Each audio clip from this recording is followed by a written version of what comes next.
만나서 반갑습니다. 구정 잘 보내십시오.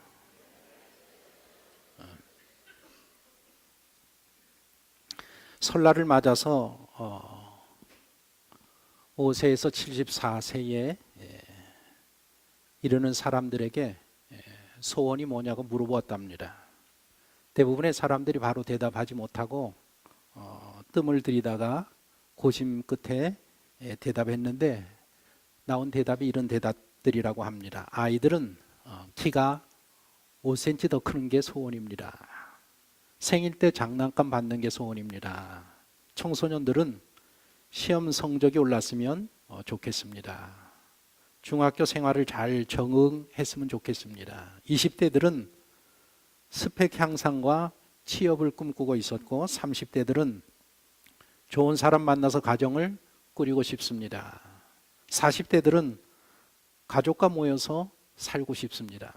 50대들은 그냥 별 탈 없이 지내는 게 소원입니다. 제 소원입니다.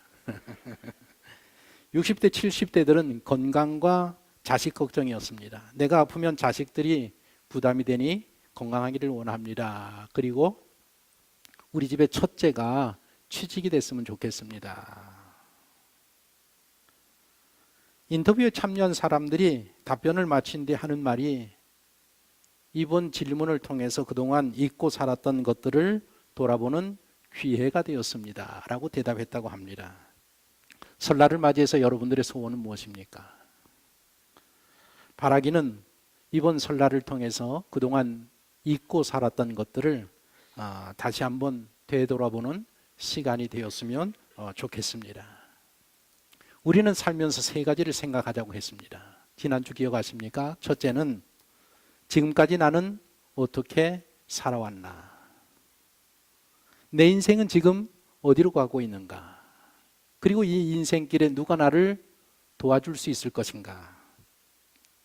미국의 한 사회학자가 만 95세 이상 된 어르신들 50명을 대상으로 해서 설문조사를 했습니다. 평범한 어르신들입니다. 95년을 사셨습니다. 만약 당신의 인생을 다시 한번 살 수 있다면 어떻게 사시겠습니까? 물어보았습니다. 세 가지 공통적인 대답을 하셨답니다. 첫 번째로는 더 많은 모험을 하고 싶습니다. 뭐 하고 싶다고요? 더 많은 모험. 두 번째로는 더 많은 성찰을 갖겠습니다. 세 번째로는 더 많은 감사를 하겠습니다. 더 많은 모험, 더 많은 성찰, 더 많은 감사. 95년을 사신 어르신들이 자신의 생애를 돌아보면서 아쉬웠던 부분들입니다. 아마 이 내용들은 우리 젊은이들이 좀 생각해야 될 부분이 아닌가 생각합니다. 젊은 시절에 더 많은 모험을 하십시오. 젊은 시절에 더 많은 성찰을 가지시고 젊은 시절에 더 많은 감사를 하는 그런 삶을 살면 후회가 없지 않을까. 저는 이 세 가지 중에서 두 번째 더 많은 성찰에 대한 내용을 함께 여러분들과 함께 나누고 싶습니다. 하나님은 예레미야 선지자에게 말씀하셨습니다. 너 토기장이 집에 내려가라. 그리고 토기장이가 어떻게 일하는지 잘 지켜보아라. 그러면 내가 너에게 할 말을 이루겠다. 토기장이 집에 내려간 예레미야가 토기장이가 진흙을 가지고 하는 일들을 쭉 하루 종일 지켜봅니다. 토기장이가 고운 흙에 물을 부어서 그것을 이깁니다. 진흙 덩어리가 점점 만들어질 때에 그 진흙을 바닥에 던지고 다지고 하면서 열심히 땀을 흘리면서 다집니다. 다져진 진흙 덩어리를 이제는 농로 위에 올려놓습니다. 그리고 농로를 열심히 돌리면서 손으로 형상을 빚어갑니다. 외형의 형상을 먼저 빚고 그 다음에 내부의 형상을 이렇게 빚습니다. 다 빚은 다음에는 그것을 햇볕이 좋은 데 가져가서 말립니다. 말리고 나서 그 질그릇 위에 새겨 놓습니다. 칼을 가지고 아름다운 그림을 새겨 놓습니다. 다 새겨지니까 이제는 유약에 넣어서 유약을 완전히 바르고 다시 말립니다. 말리고 난 후에 이번에는 1000도씨가 넘는 그 고온 가마에 넣어서 불을 떼면서 모든 불순물들, 수분들을 다 태웁니다. 그렇게 하니까 진흙덩어리가 질그릇으로 정말 아름다운 도자기로 나오는 것을 예레미야가 하루 종일 지켜보았습니다. 전 과정을 지켜본 예레미야에게 하나님이 말씀하십니다. 보았느냐? 나는 토기장이다. 너희는 진흙이다. 가서 이스라엘 백성들에게 외치라는 것입니다. 나는 너희의 토기장이가 되고 너희는 진흙과 같은 존재이다. 너희의 인생이 내게 달려 있음을 너희가 알아야 할지니라. 욥도 욥기서에서 이런 말을 하고 있습니다. 욥기 10장 9절을 한번 보십시오. 다 같이 한번 읽어보겠습니다. 기어가옵소서.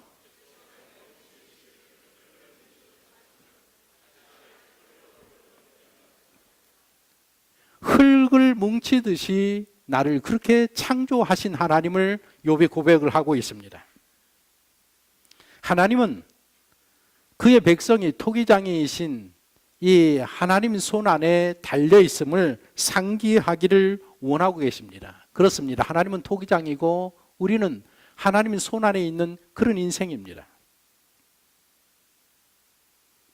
하나님은 하나님의 손에서 우리를 쓰시고자 하는 계획대로 오늘도 우리를 빚어가시고 만들어 가신다라는 것입니다.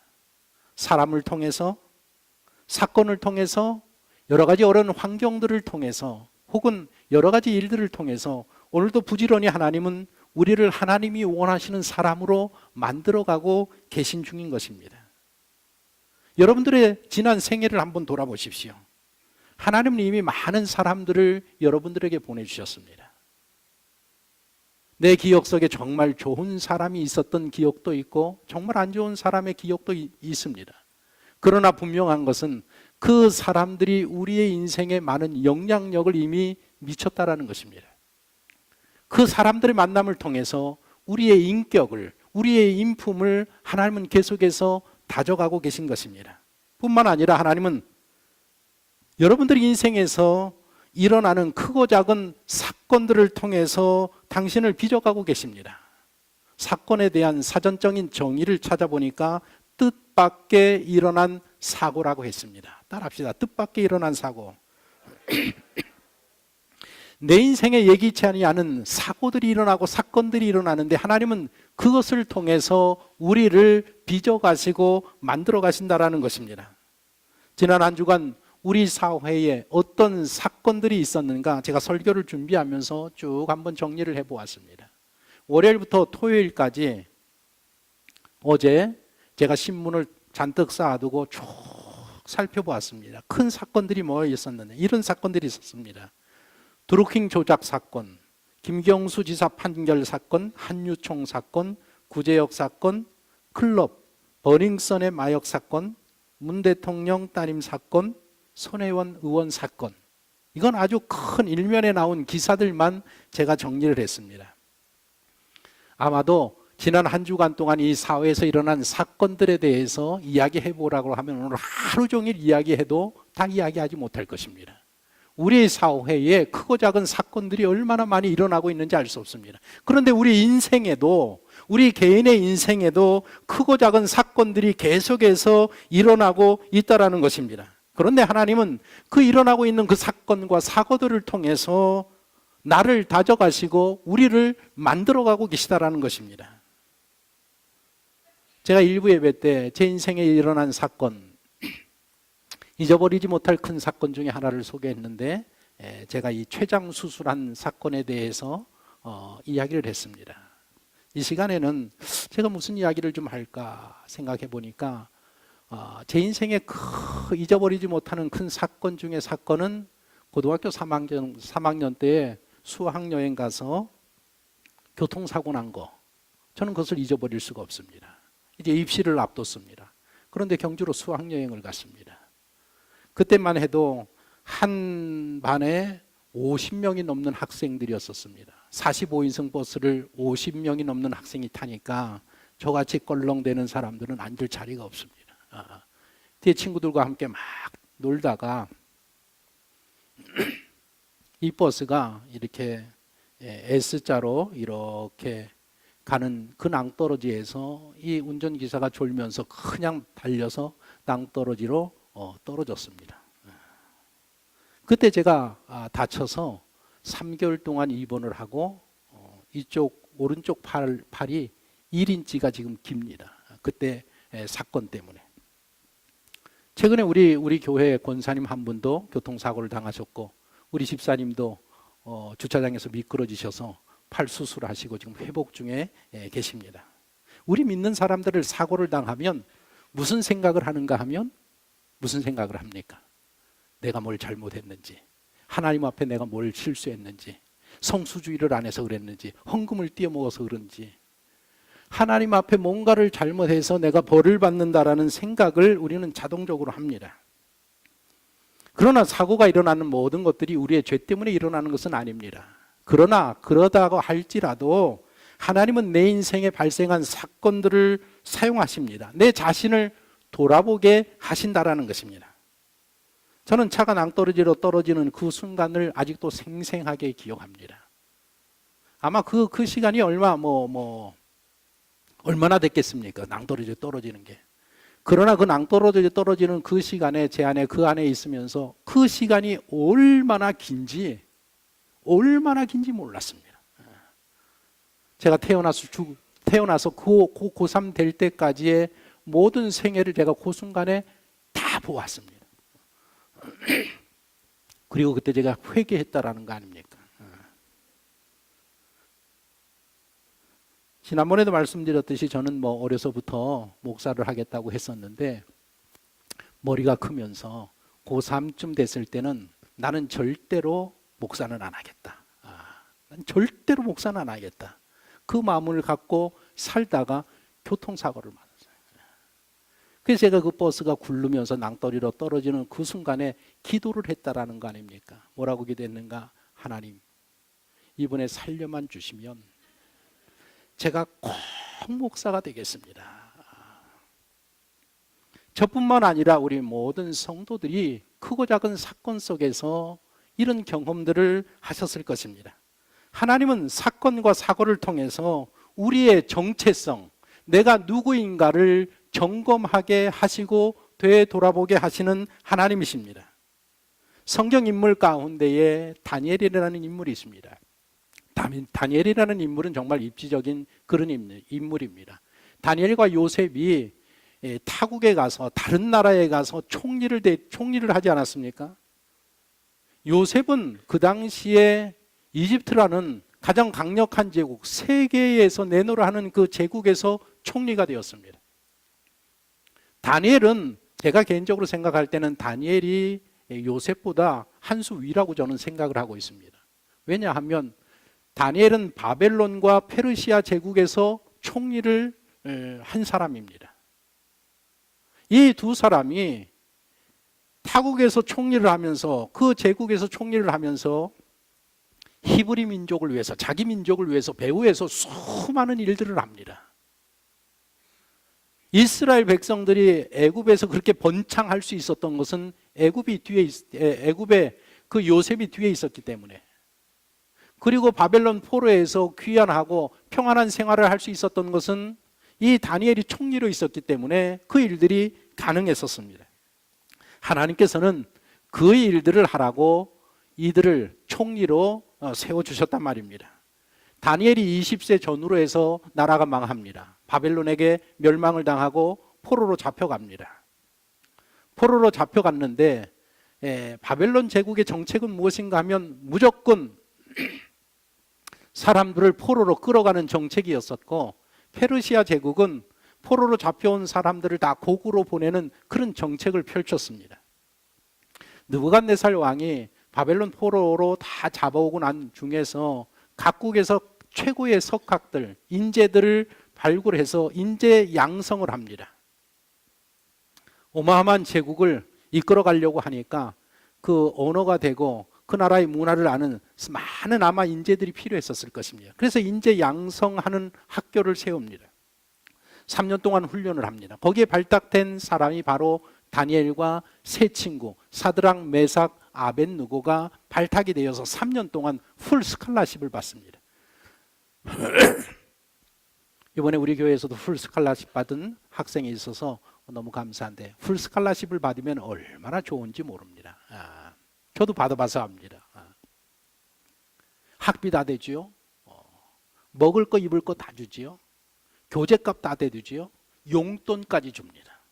얼마나 좋습니까? 얼마나 행복한지 모릅니다. 그런데 문제가 생겼습니다.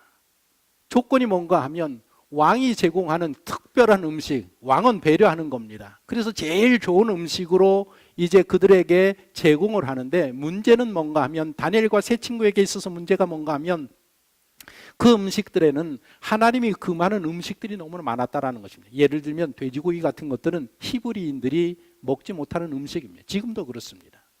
율법으로 그렇게 정해나왔단 말입니다. 그래서 이 부정한 음식의 문제를 놓고 먹어야 되느냐 말아야 되느냐 문제를 놓고 고민을 하게 됩니다. 아마 성경에는 기록되지 않았어도 4명의 친구뿐만 아니라 유대에서 잡혀간 청소년들 중에서 왕족, 귀족들, 머리가 좋은 아이들이 많았을 것입니다. 그래서 많은 아이들이 발탁이 됐습니다. 그런데 유독 요 4친구만은 음식의 문제를 가지고 고민을 하고 갈등하고 싸웁니다. 나머지는 어떻게 되느냐? 나머지는 그냥 먹습니다.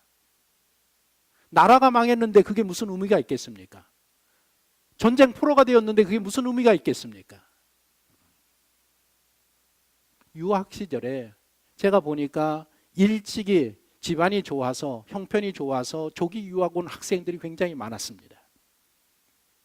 조기 유학 온 학생들이 다 그렇지는 않지만 대부분의 학생들이 어떻게 사는가 하면 부모를 떠나고 나라를 떠나고 간섭하는 사람이 없고 보는 사람이 없습니다. 어떻게 사는 것 같습니까? 어떻게 살 것 같습니까? 따라해 봅시다. 막 산다. 막 삽니다. 신경 쓸 게 없기 때문에 막 삽니다. 그래서 결국에 어떻게 되느냐? 한국에 돌아오지도 못하고 미국에 정착하지도 못하고, 그런 학생들이 얼마나 많은지 알 수 없습니다. 이게 조기 유학의 현실입니다. 돈이 많다고 하는 것이 좋은 것만은 아닙니다. 여기 나라가 망했는데, 유학가도 그 정도인데 나라가 망했는데 이게 뭐 음식 먹는 게 이게 무슨 문제겠습니까? 다른 청년들 다 그렇게 살았단 말입니다. 그러나 다니엘과 이 세 소년들은 하나님 앞에서 비록 나라가 망했어도, 민족이 멸망했어도 내가 누구인가? 나는 하나님의 백성이 아닌가? 나는 하나님의 말씀대로 살아가는 사람이 아닌가? 자기의 정체성을 잃지 아니하고 끝까지 믿음을 고수했다라는 것입니다. 타협하지 않았습니다. 그래서 결국에 채식을 하게 되고, 하나님께서 그것을 귀히 여기시고 성경을 보면 그들에게 특별한 지혜와 명철을 주셨다고 했습니다. 그래서 다니엘은 총리가 되었고 세 친구는 지방의 장관들이 되었다라고 기록이 되어 있습니다. 그 이후에 일어나는 사건을 보십시오. 아마 다니엘은 외국에 출장을 간 것 같습니다. 그 사이에 사드락, 메삭, 아벳느고 세 요 청년들, 이 사람들이 있었는데, 이 느부갓네살이 이제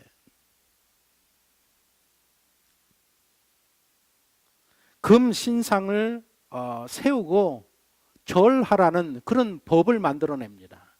왜냐하면 느부갓네살이 꿈을 꿨는데 큰 금신상, 머리는 금신상, 이 가슴은 은으로, 그 다음에 배는 동으로, 다리는 철로 된 큰 금신상, 그런 신상을 보는 꿈을 꿨습니다. 아무도 해석하지 못할 때에 다니엘이 나서서 해석해 주지 않습니까? 하나님께서는 다니엘에게 특별한 지혜를 허락해 주셔서, 이 청년입니다. 청년에게 특별한 지혜를 허락해 주셔서 미래를 볼 수 있는 은혜를 허락하셨습니다. 앞으로 인류 역사가 어떻게 될 것인가? 이 바벨론 제국은 금과 같은 제국이고, 그 다음에 일어날 헬라 제국은 은과 같은 제국이 될 것이고, 그 다음에 페르시아 제국은 은과 같은 제국이 될 것이고, 그 다음에 일어나는 헬라 제국은 동과 같은 제국이 될 것이고, 그 다음에 일어나는 로마 제국은 철과 같은 그런 제국이 될 것이고, 그때에 예수님이 이 땅에 오시고 하나님의 나라가 시작될 것이다라는 그런 미래를 바라보는 비전을 다니엘에게 주셨습니다. 다니엘이 그 비전을 가지고 느부갓네살을 만나서 그 꿈을 해석해 줍니다. 자기가 세운 제국이 금과 같은 제국이라는 그런 자부심을 가진 이 느부갓네살이 큰 금신상을 세우고 모든 백성은 거기 앞에서 절하게 합니다. 만약에 이 금신상에게 절하지 아니하면 풀무불에 던져 놓겠다. 3명의 친구가 그 문제를 놓고 갈등하고 고민합니다. 과연 우리는 하나님이 우상에게 절하지 말라고 했는데 우리는 우상에게 절해야 될 것인가 말아야 될 것인가? 결국에 그들은 타협하지 않습니다. 나는 하나님의 백성이고 하나님의 자녀고 말씀으로 살아가는 사람 아닌가? 그래서 그들은 그것을 거부하고 결국에 풀무불에 던져놓지 않습니까? 성경에 보면 그들이 풀무불 가운데 던져섰을 때에 사람의 형상을 입은 한 사람과 함께 다녔다. 우리는 그분을 예수님으로 생각을 하고 있습니다. 예수님께서 그 풀무불 가운데 이 청년들을 보호하셔서 그 현장을 보게 된 느부갓네살 왕이 하나님을 찬양하게 되고 오히려 그 사건을 통해서 이 세 친구는 더 높은 위치로 진급하게 된다는 것입니다. 우리 삶에 일어나는 이 사건들을 통해서 하나님은 우리가 누구인가? 다니엘은 어떻습니까? 다니엘의 나이 85세에서 90세가 되었을 때에 사자굴 사건이 일어납니다.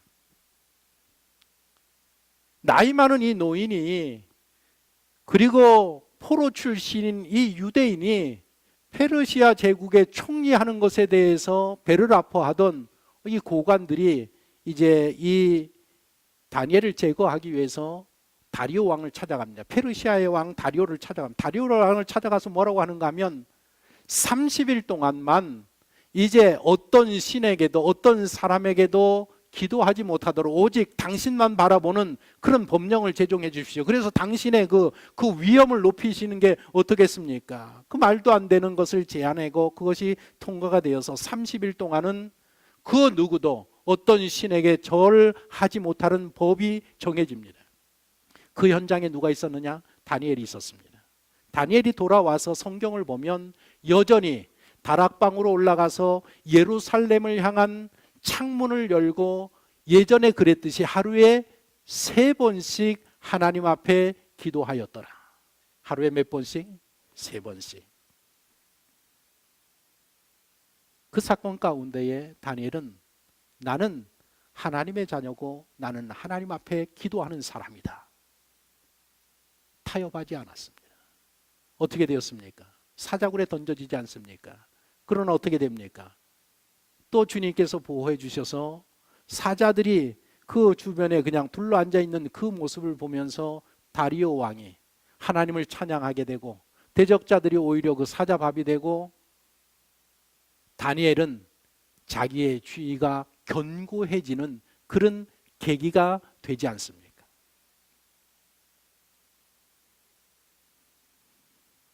하나님은 내 인생에 일어나는 크고 작은 사건들을 통해서 우리를 다져가시고 우리를 만들어 가십니다. 우리의 정체성을 돌아보게 하시고 나는 누구이고 내가 해야 될 일이 무엇인가를 알게 하시는 분이 바로 우리 여호와 하나님이시란 말입니다. 한번 물어보겠습니다. 당신은 누구십니까? 당신은 누구십니까? 어떤 인생을 살아왔습니까? 어떤 인생을 살고 계십니까? 당신의 인생 가운데 당신을 도우실 사람은 누구라고 생각합니까? 당신의 인생의 키를 갖고 계신 분은 하나님이십니다. 그 하나님께서 지금도 당신을 빚어가고 계십니다. 하나님께서 우리를 빚어가신다라는 이 놀라운 복음이 우리에게 힘과 능력을 더합니다. 하나님께서는 우리 개개인들을 그리고 우리의 공동체를 빚어가고 계십니다. 이 사실이 우리 인생의 어떠한 어려움과 어떠한 시험과 어떠한 유혹 속에서도 다시 설 수 있게 하시는 그런 힘을 우리들에게 제공하고 있습니다. 하나님께서는 우리 교회를 지난 57년간 우리 교회를 빚어오셨고, 그리고 지난 생애 가운데 우리 개개인들을 빚어오셨습니다. 앞으로도 하나님께서는 그렇게 우리를 빚어가실 것입니다. 우리는 토기장이신 하나님의 손 안에서 빚어져 가는 인생을 살고 있음을 우리는 기억해야 합니다. 우리 잠깐 한 3분짜리 영상 보시겠습니다.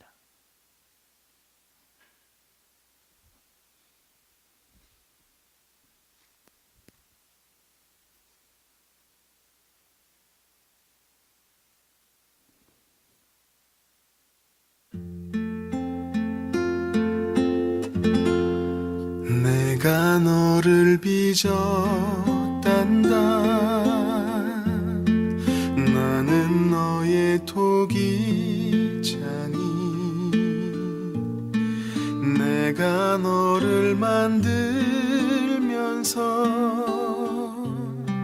얼마나 기뻐했는지. 너의 눈을 만들면서 너에게 눈을 못 뗐지. 얼마나 사랑스럽던지 지금도 기억한단다. 너의 손을 빚으면서 하나하나 세어봤지. 이 세상 너밖에 없는 지문을 넣어주면서 너의 심장을 빚으며 호흡을 불어넣어주었지. 너의 첫 심장 소리를 들은 그날을 잊을 순 없지. 너를 다 빚은 그날에 누구에게 널 맡길지. 한참을 돌아본 후에 너를 보낼 수 있었지. 오늘 내가 널 바라보는 마음은 어떨 것 같니? 나는 널 단 한순간도 사랑치 않은 적 없지. 나는 널 단 한순간도 손에서 놓은 적 없지. 나는 널 단 한순간도 눈에서 뗀 적도 없지. 내가 너를 빚었단다. 나는 너의 토기장이.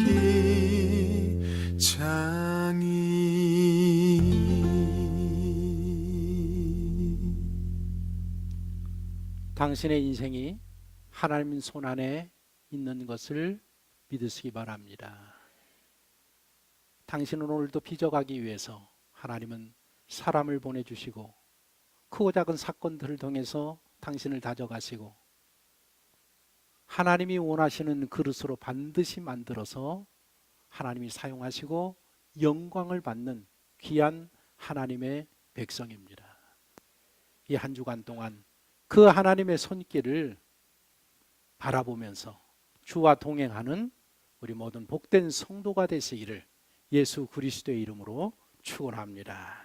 기도하겠습니다.